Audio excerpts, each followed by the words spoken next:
Well, good evening, ladies and gentlemen.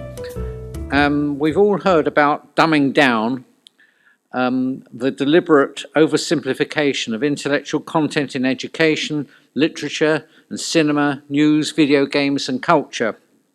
Tonight, when faced with a choice between 22 grown men kicking a ball around in absurd temperatures in an authoritarian state, 2/3 of which is in Asia, or coming to a session to hear about one of the great American Jewish figures, they do not seem to have come here.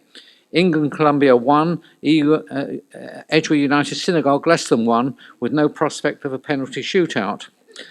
Maybe I'm doing them an injustice and they're instead watching the smaller ball at Wimbledon, or even more exciting, the dog handlers on Channel 5. Elie Weisel himself belonged to the era before people became oblivious to others because they always seemed to have their heads in a screen. He said, "I do not belong to the world. I continue to write everything in longhand. If I have to see something on the internet, I ask my secretary or students. I am lucky because I have people who do it for me." Anyway, tonight we are going to hear much more about Elie Weisel and view a film in which he discussed the topic Why I Write. Our presenter, Tony Bernstein, the Executive Director of Technion UK, is well known to most of you as a member of this congregation. I know that you're going to have an interesting evening, since he prepared a similar evening for my Bournemouth Hebrew congregation programme back in October 2006. Tony. Thank you, Spencer, for inviting me to speak this evening. It was a good choice of date that you wouldn't have known, and I'm delighted to be here. And also thank you, Tony, for setting up this fantastic set of equipment and all the work that goes into it. I mean, you really do a very, very professional and thorough job. And thanks to everybody who set this evening up with the refreshments at the back and making it a really nice evening. And I'll try and do my bit as well. So, as Executive Director of Technion UK, I speak to groups across the country about the Technion, which is Israel's University of Science and Technology. And when I mention that my office, the role of my office, is primarily a fundraising operation, at this point, around 10% of the audience suddenly find they have to be somewhere else straight away. But clearly that's not the point, and that's not the case this evening, because it's not about fundraising. And I'm delighted no one's left yet, quite yet. So this evening is about Elie Weisel and why I write. And Elie is going to give an answer to the question of why he wrote in a film we're going to show. Now, it doesn't take much searching on the internet to learn about Elie Weisel's life. So there's really no point in me telling you a lot about Elie Weisel's life. And some of you will have read the many books that he's written. But very briefly, Elie was born in 1928 in Sighet, now part of Romania. He was 15 years old when he and his family were deported by the Nazis to Auschwitz. His mother and younger sister perished. His two older sisters survived. Elie and his father were later transported to Buchenwald, where his father died, beaten by a German guard in front of his eyes, shortly before the camp was liberated in 1945. Elie went on to study at the Sorbonne in Paris and took up journalism. And a friend of his, François Mauriac, a French Nobel laureate, encouraged him to write about his experiences in the camps. And that book was first published as And the World Would Remain Silent in 1956. And then it was shortened and published as La Nuit, The Night. And it was considered a seminal work on the terrors of the Holocaust. And this was followed by two novels to form a trilogy that looked closely at humankind's destructive treatment of one another. Elie moved to New York in 1955, becoming a US citizen, and he met and married Marion Rose, an Austrian Holocaust survivor, in 1969. He went on to write many books and became a legendary international activist, orator, and a figure of peace. He actively stood out against the policy of apartheid in South Africa, the massacres in Bosnia, crimes in North Korea, the cruelties of the Soviet regime, and support for Poland's solidarity movement. He was appointed Professor of Humanities at Boston University. He taught Judaic studies in New York and was a visiting scholar at Yale. And he won the Nobel Peace Prize in 1986. Now, I met Elie Weisel on 2 occasions, both at the Technion in June 2005. On the first occasion, he was giving a talk to a group of students. I was meeting a friend there. I went into the hall. It was a bit early where he was due to speak. It was earlier than scheduled. And there was one man sitting in the front row on his own. Nobody else had arrived, and that was Elie Weisel. I recognised him, went up to him, introduced myself, a bit of small talk, and I said, "You're early." And his response was, and you'll see it again in the film we're going to show, he said, "I'm never, ever late." By which time others were arriving into the hall, and he prepared for his talk. The second occasion was on the following evening, when, having received an honorary doctorate at the Technion, he addressed an international group of supporters about why I write. Now, I need to give you a bit of background on the position in Israel at the time, in 2004, 2005, just to set the scene so we really fully understand some of the comments that he's making. So at that time, virtually every month in Israel, there were suicide bombings, bus bombings, and border attacks. In October 2004, 3 car bombs exploded in the Sinai Peninsula, the largest in the Hilton Tabor. Israel and Egypt had held talks to discuss the planned withdrawal of the Gaza Strip, with a lot of civil unrest going on. On the 10th of December, 2 Technion scientists became the first Israeli Nobel laureates in chemistry. And you'll hear Elie mention the word Chechnya. He's referring to one of the Nobel laureates, that's Professor Aaron Chahanova. Also at the time, Ariel Sharon, the Prime Minister of Israel, was calling on French Jews to move to Israel with the dramatic rise in French anti-Semitism. And finally, Nikolai Bonner, this is quite relevant to the talk, a Moldovan-born Israeli serial killer, was convicted of the killing of 4 people in Haifa between February and May 2005. Bearing in mind, this talk was given in June 2005. So, as we run the film, which we're going to do in one moment, I do apologise that the video team occasionally pan around the audience.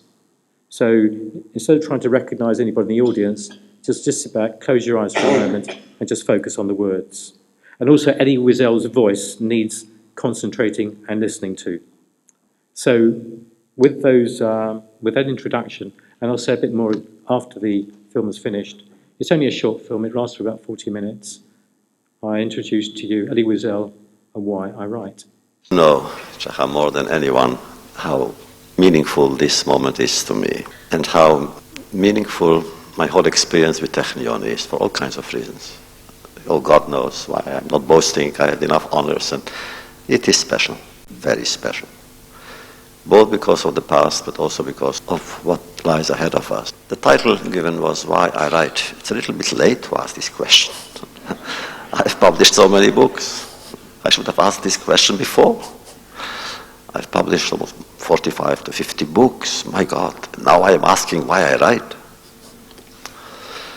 It's said about the Israeli, he probably was asked the same question, and the Israeli said, if I want to read a good book, I write it. But he wasn't a writer either. He did something else with his life, some good things.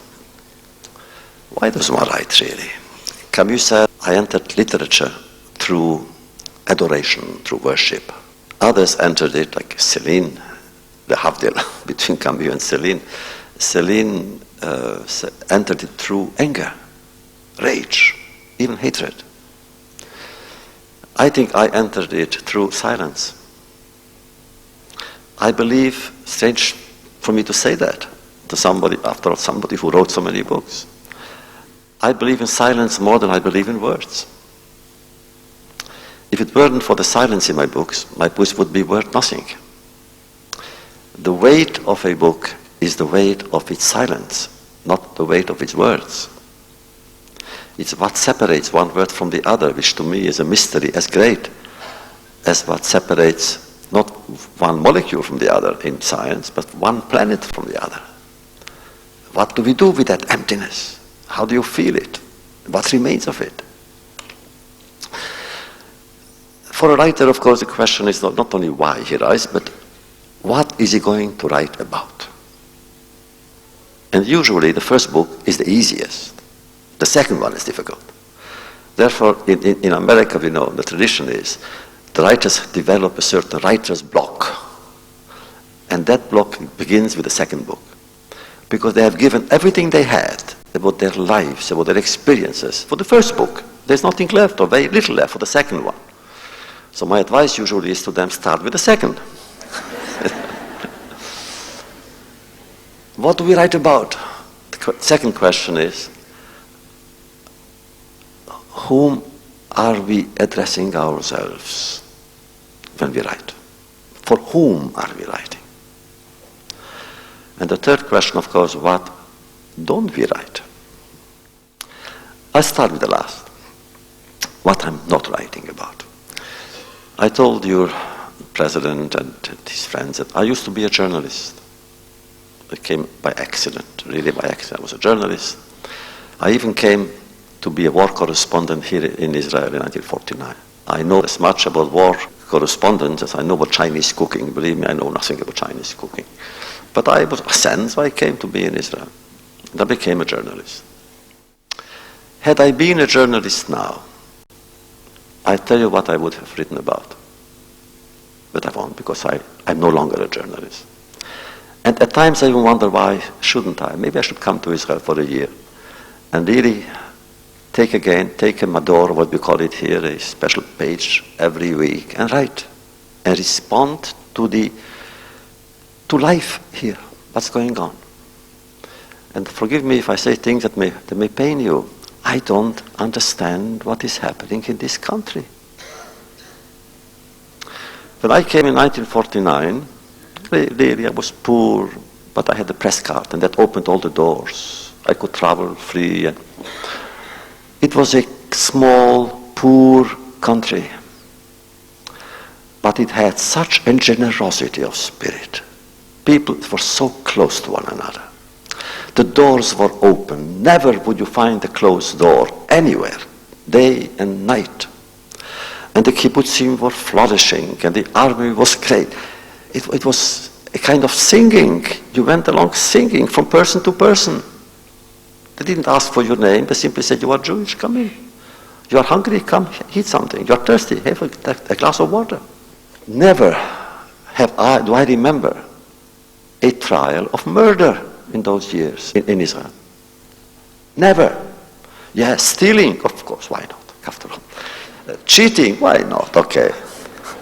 Cheating, income tax, whatever. Cheating in the 50th Senate to bring in. I remember in from Paris. I was asked to bring naknik, and I would bring naknik in my bags.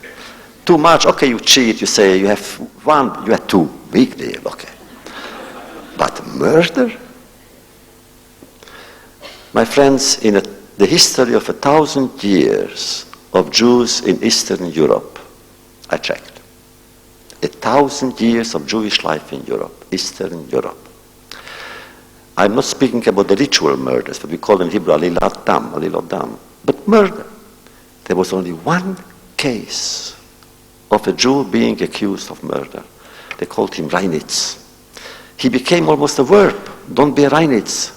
Don't be a murderer. One in 1,000 years. Jews were murdered.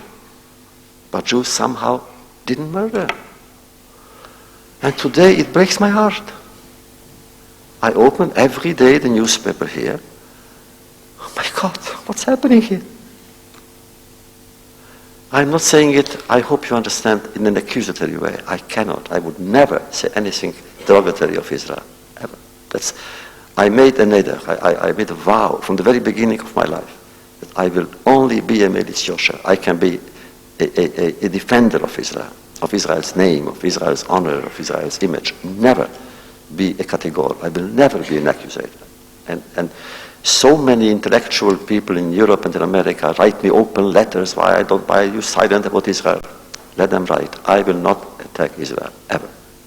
Unless I come and live here and share your pain and your fears and your joys. That's something else. But to live in New York, teach in Boston, and come and tell you what to do, I cannot do that. But it hurts. What happened? What is the reason for such violence in this country? I was yesterday in a hotel meeting a friend, and an elderly lady, a nice lady, came up to him and she said, can you show me, I want to have lunch at the Hilton Hotel, I want to have lunch. Can you show me a kisei kashuach? So he asked her very quietly, would you like to eat halavi or basar? She said halavi, so he said, it's there. And she began screaming at him. I was a witness. Ali Mashalti al kashuach. And he was red in her face. Poor man, he tried to help her. So we understand that young guys, but an elderly lady, she was frustrated. And she must have oppressed so much anger that it came out all of a sudden to my friend there. As for others, my God, when I read that a young boy has buried a woman, a teenager, that a few teenagers, other teenagers of Ethiopia, showed violence, violated a young person simply because they were bored.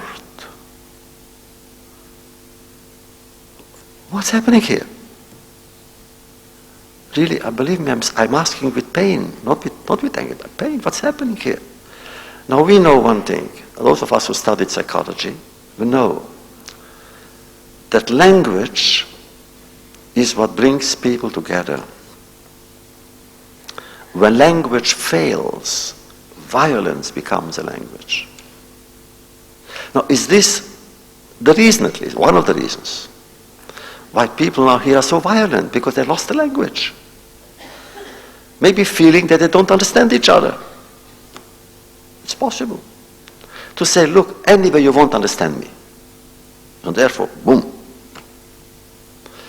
I read in the papers that the Prime Minister is also concerned and he's organizing a committee. And with all humility, I would suggest to him, don't appoint ministers, don't appoint government officials.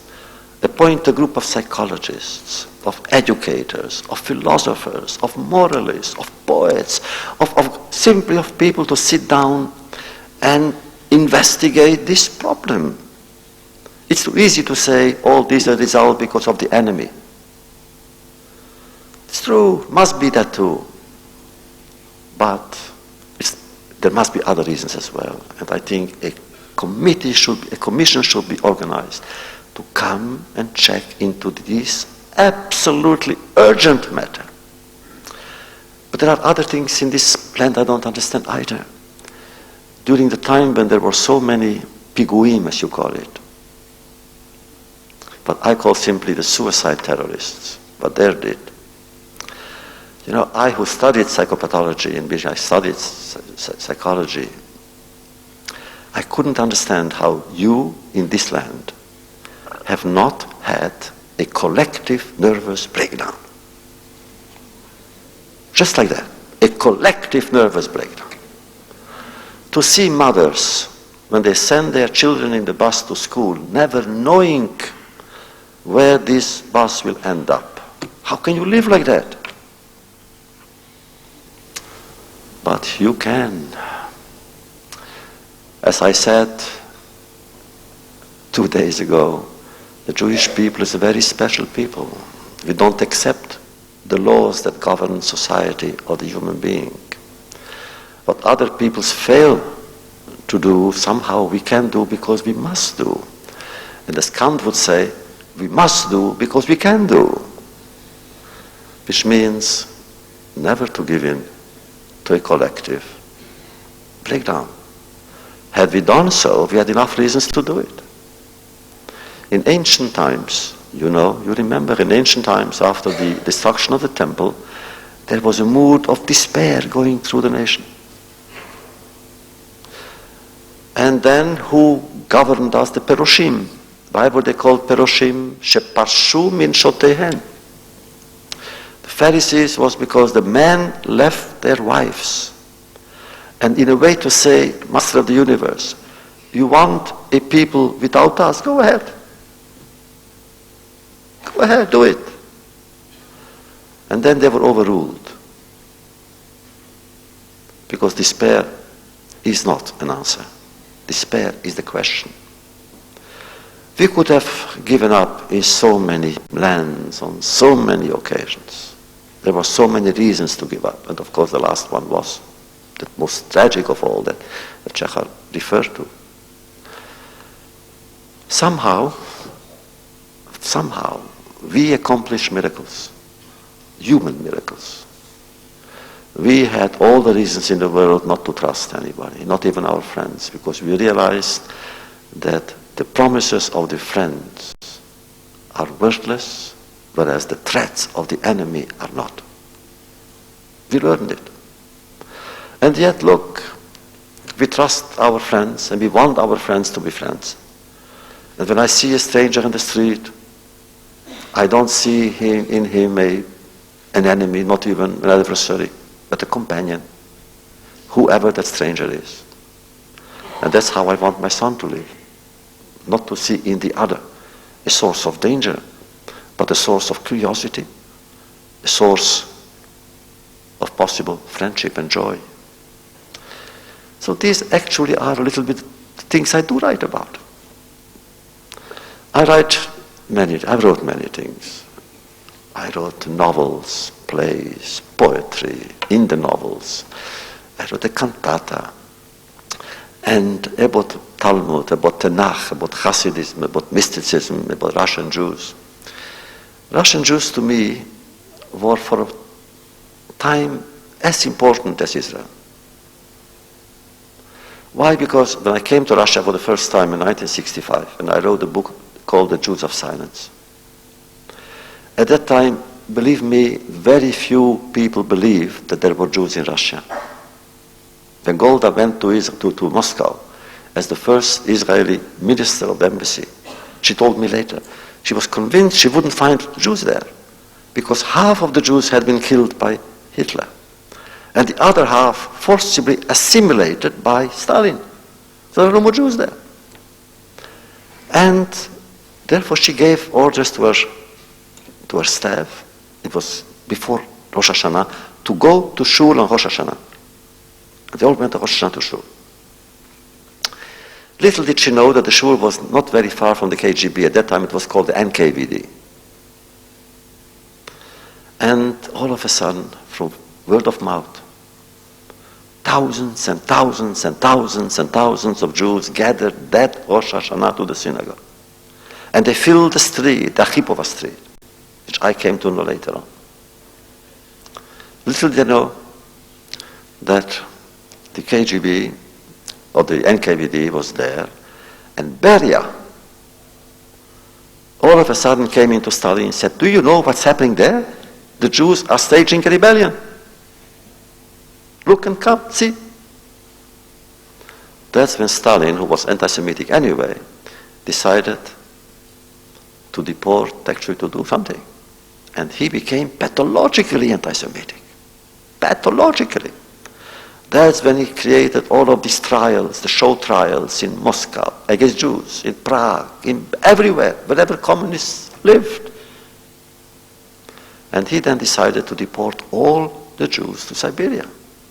The last decree that he had prepared was to deport the Jews, first of all to have the doctors' trial, to sentence the doctors to be hanged on the Red Square, and then to organize a pogrom in Moscow and send them afterwards, all the Jews, to Siberia.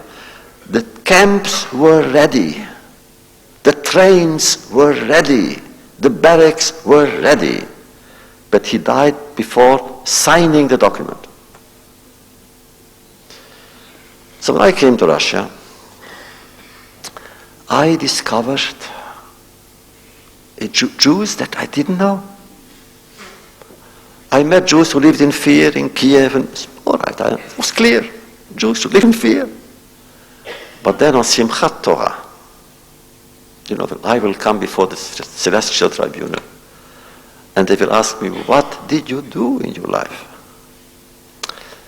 I will say, I who never danced, I don't know how to dance, I danced with the Jews in Simchat Torah in Russia. That was my message for the first time. I described again thousands and thousands and thousands of young people who came to swear allegiance to our people. In 1965, then was called already, I think, AGB, nearby. And that carried me. I'll never forget a young, beautiful girl with dark hair. And she was a choir conductor. I used to be a choir conductor in the children's home when I lived in Paris. So I felt an affinity. Also, she was very beautiful. And she said something in Russian. I didn't know. I had an interpreter. She asked, "Who are we?" And they answered, hundreds of them, "Yevrei." "What do you want to be?" "Yevrei." "What shall we be?" "Yevrei." And my heart, again. And then I asked her, "Tell me, what does it mean to you?" She said, "Yes, we are Jewish." I said, "How do you know what it means to be Jewish?" She said, I read the Pravda and the Izvestia, the Jews are the imperialists, the colonialists, and so forth, and so forth. I said, "Then why do you want to be Jewish?" She said, "Well," I left her. And then she ran after me, for the only time in my life that the beautiful girl was running after me. And she said, because I asked her then, "Tell me, if you are like that, why do you sing? Why do you want to sing?" Like that. And she said to me, "You asked me a very good question. Why I want to sing, I'll tell you.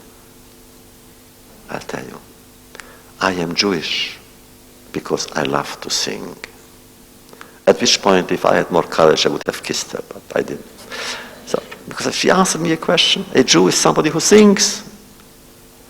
In sadness, you sing. You are drunk, you also sing. You are not drunk, you sing all the time. Many years later, I'm in Israel, and I became involved in the life of Russian Jews. Literally, I swear to you, there wasn't a day that I didn't try to do something for Russian Jews. I wrote editorials in the New York Times. I went to see the president, what I didn't do for him. And one day, when I came here, I would go in the morning. At that time, it was still clandestine to bring Jews from Russia. And I went to the airport, and they would arrive. They would kiss the ground. And all of a sudden, a young girl, was early 70s, beautiful young girl with dark hair. I recognized her. She didn't recognize me. I came and shook her hand and didn't let go. She thought I was working for the Sochnut or something. And all of a sudden, since I didn't let go her hand, she recognized me. She said, "Am I going to sing now?" You see, an episode became a legend. Fast forward. Years later, I came as a head of an official mission, a presidential mission to Russia. And they organized a clandestine meeting with dissidents and refuseniks. And one of them in one room says to me, "Professor Weisel, I got your book. I translated it in samizdat, in Russian. And I knew one day, we distributed hundreds of copies, I knew one day we will meet you. So I kept a copy for you." And he gave me the copy. I cannot tell you how moved I was. Because I said to myself, look, what do I risk when I write a book? The worst thing that can happen is get a very bad review in a newspaper. That's all that they can do to me. He could go to jail and risk his life. So I embraced him. In another room, a half hour later, another again, "Professor Weisel, I read your book." I didn't say which one, I read the book. I translated it also. And he said, I kept one copy for you, here it is. The only book that I have 2 Russian translations of is this book. So I took him by hand and brought him to the other room, and they looked at each other. They saw I had 2 copies in my hand, and they understood. And they began to cry. And again, when I will be before the Celestial Tribunal, I will keep a few tears in my dossier, in my file. So this is why I write. But in my public life, as you know, it's not only the Jews. In all fairness, first of all, in my Nobel speech, I said, don't give me the prize under the wrong pretenses. I am Jewish. My priorities are Jewish. My fears are Jewish. My joys are Jewish. But they are not exclusively Jewish. First, I have to take care of my Jews. Then, I have to pay attention to the others as well, which I do. And often I go on official missions. I was sent by President Clinton because I was involved in Yugoslavia, and in all of these crises, somehow I was involved. My problem is I'm a teacher too. Mainly, my passion is not only writing, also teaching. And I feel responsible for my students, so I don't give up that. I don't think I have missed maybe 5 or 6 classes in 35 years. And when I do, I give them back the classes. So I cannot really go for a long time. But one day I was sent to Yugoslavia in war 10 years ago by President Clinton. And I would go from camp to camp, from house, from tent to tent, from family to family, and they would all try to tell me the stories. None of them finished the story. They would begin telling the story and cry. And then I felt maybe this is my mission, to end the story for them. Or at least to bring the consciousness, the moral authority that victims have over us to as many people and leaders that I can reach. So whenever I write, of course I have the problems of writing. I have not mentioned yet the subject of the tragedy. I don't even know how to call it anymore. There is no word for it. To my embarrassment, in America we call it Holocaust, and I'm sure it's a wrong word. And I'm afraid that I was probably the one who introduced it in the vocabulary, in the modern vocabulary. And I don't like it. There is no word. Shoah is not a good word either. Because Shoah, I checked here in the newspapers, in the Palestinian Israeli newspapers, the word Shoah existed already in 1939, 40. There was no Shoah yet. There is no word. Woe unto us. The enemy has committed crimes of such magnitude that he deprived us of the language to speak about it. And therefore, silence. That too. I told friends of mine last night, I said, look, I know lately there are a lot of ceremonies, a lot of public demonstrations, and I am not sure that I'm going to continue with them, because somehow I'm afraid each time that they may become spectacles, and I'm against spectacles. This subject is so personal, so delicate, that one should tremble before speaking about it. We should say, before speaking, we should be worthy of it. And if we don't, then we shouldn't speak about it. So I have not written much about that.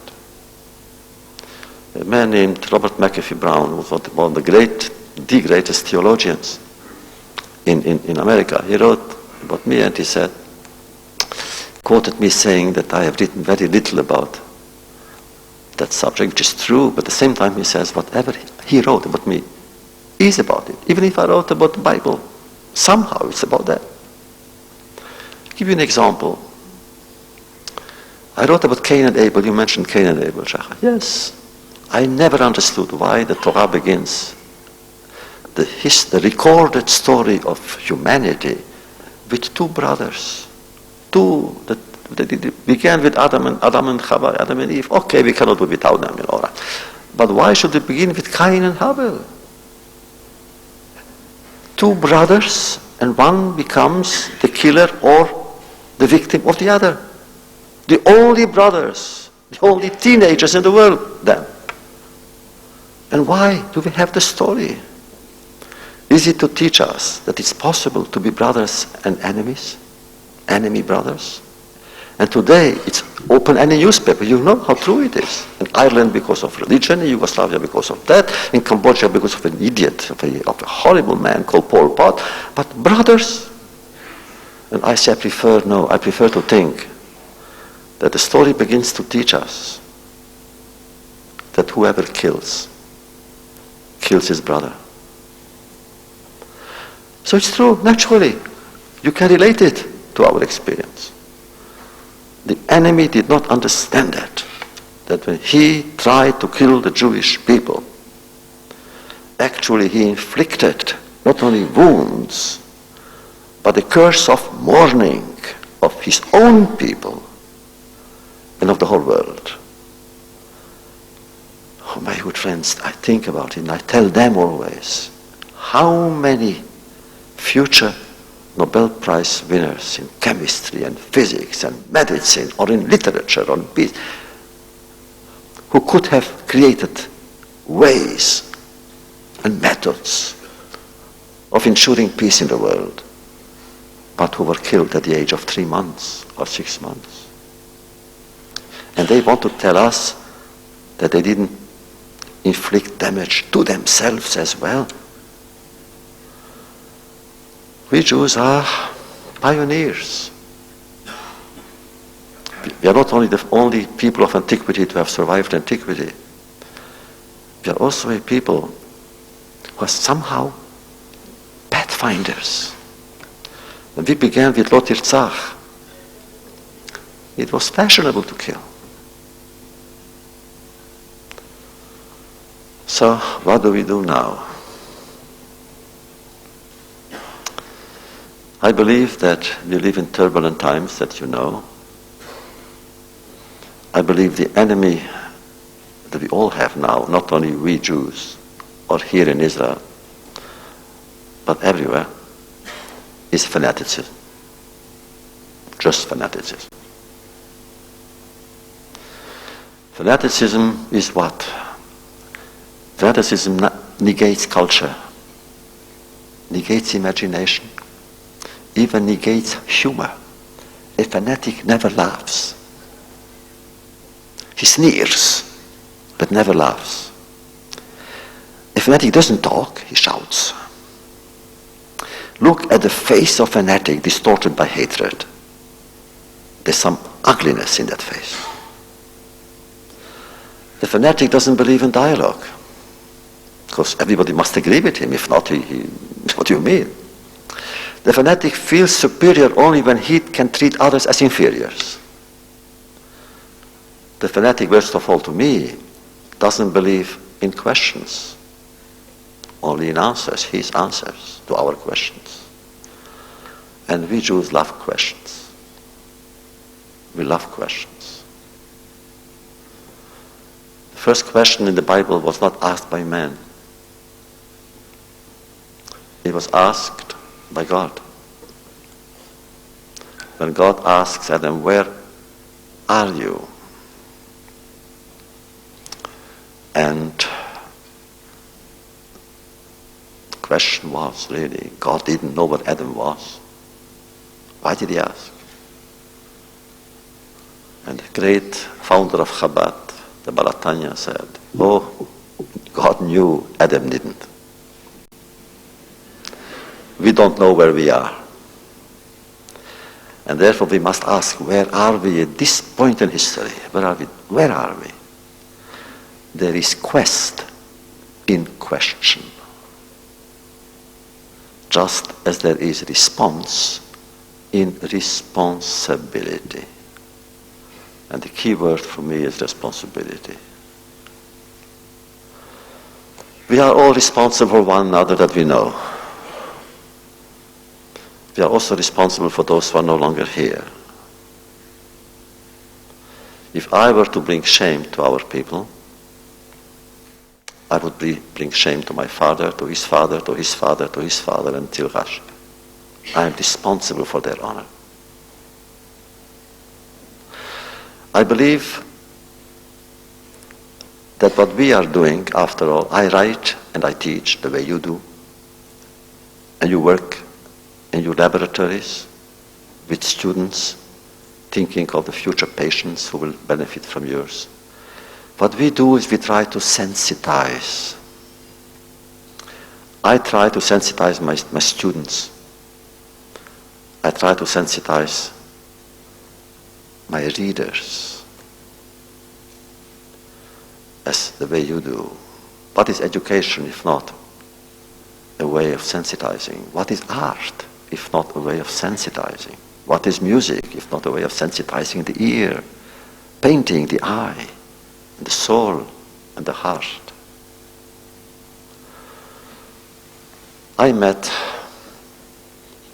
years and years and years ago Samuel Beckett. Samuel Beckett and I published then my first book, Night, La Nuit, at a very small publisher, Jérôme Lindon, who was the publisher of Éditions de Minuit in France. And Beckett too was a very small publisher. And the publisher says, you know, Beckett read your book, he would like to meet you. I felt so flattered because I admired Beckett, Godot, and I admired him.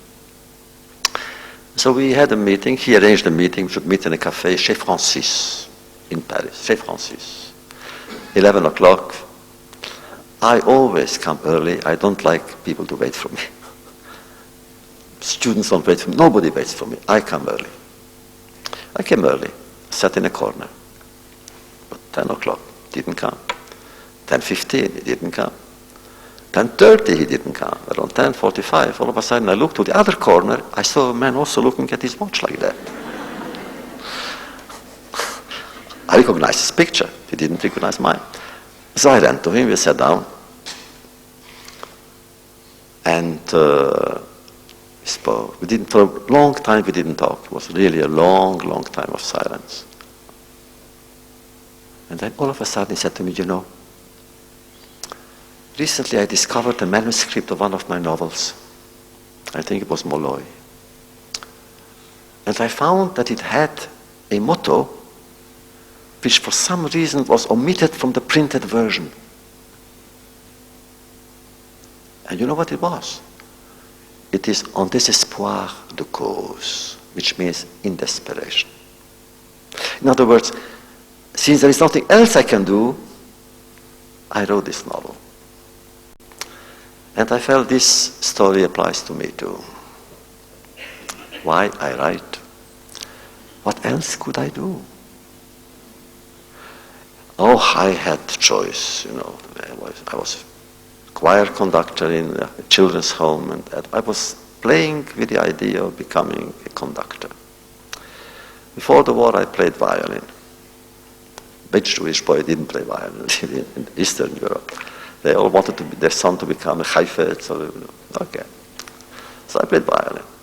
The problem was we couldn't find a teacher for me, so my father found in the gendarmerie an officer of the police, of the gendarmes, an officer who played violin, and he accepted to give me lessons, but not for money. So twice a week I would come with a bottle of Tsuika. Tsuika is a kind of Slivovitz, Romanian Slivovitz, I think it's plum Slivovitz. I had the violin in one hand, a bottle of Tsuika in the other. And he would sit, drink, and I would play. And when the bottle was empty, I would leave. So from time to time I would come to larger bottle, same process, you know. But then, if some of you have read Night, you know that I had one of my most pathetic moments was when I saw a friend who was a violinist in the orchestra and his violin broken. Since I didn't touch a violin since. But I wanted then to think, maybe I'll become a conductor. Especially, it always has beautiful girls there, you know, why not? So, but I didn't. I felt, what really could I give the world? If at all. More music, what I have to say, no violinist can say.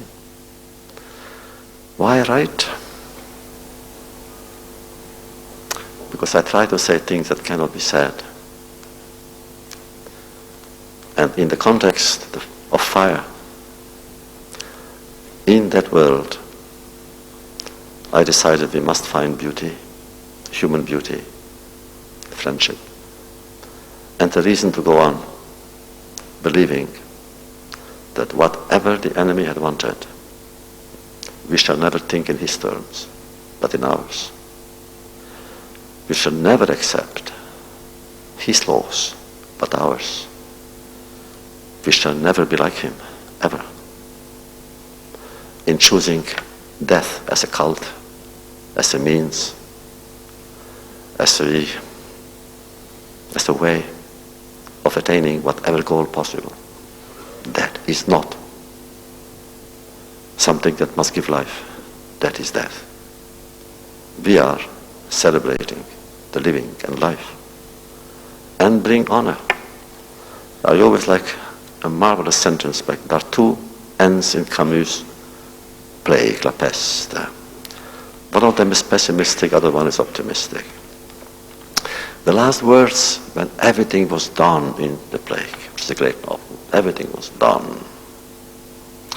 The plague was defeated. The survivors survived. And then all of a sudden Camus says, and yet he said, yes, everything is good. But somewhere in the linen there is already a virus waiting for the next time. And I was thinking about it, about anti-Semitism. For many, many years it was waiting. Now it's coming out. In that case, how can we not be pessimistic? But just a few sentences before he says, and that is beautiful.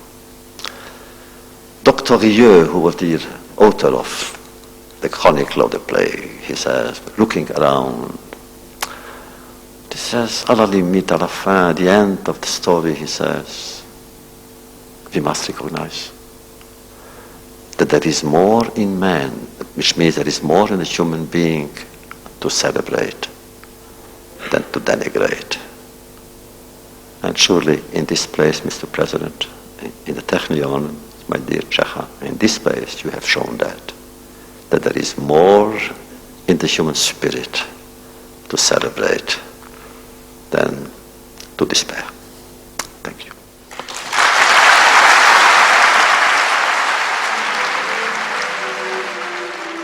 So 3 years after the film was made, and in conclusion, Elie Weisel and his wife Marianne were among the celebrity victims of the Bernie Madoff Ponzi scheme. The Educational Foundation lost around $20 to $30 million, and they lost $1 million of their own money. And he said, all of a sudden, everything we had done in 40 years, literally my books, lectures, university salary, everything was gone. We gave him everything. We trusted him. And when asked if he could ever forgive Madoff, Elie Weisel said, no. And then he said, at length, we have seen worse. And Elie Weisel passed away in 2016, aged 87. So thank you for listening. I'd like to thank Tony for coming here tonight and presenting the film for us. I think what it illustrates, this coming Shabbos is Shabbos Mvorachim, and we will sing Chavirim Kol Yisrael. I think it shows what binds all Jews together, whatever their practices, that there's a certain cultural element that binds all Jews throughout the world together. And I think that's a lesson that we learn from Elie Weisel. We'd like to thank you for the presentation, and we'd like to present this to you for coming. Thank you very much.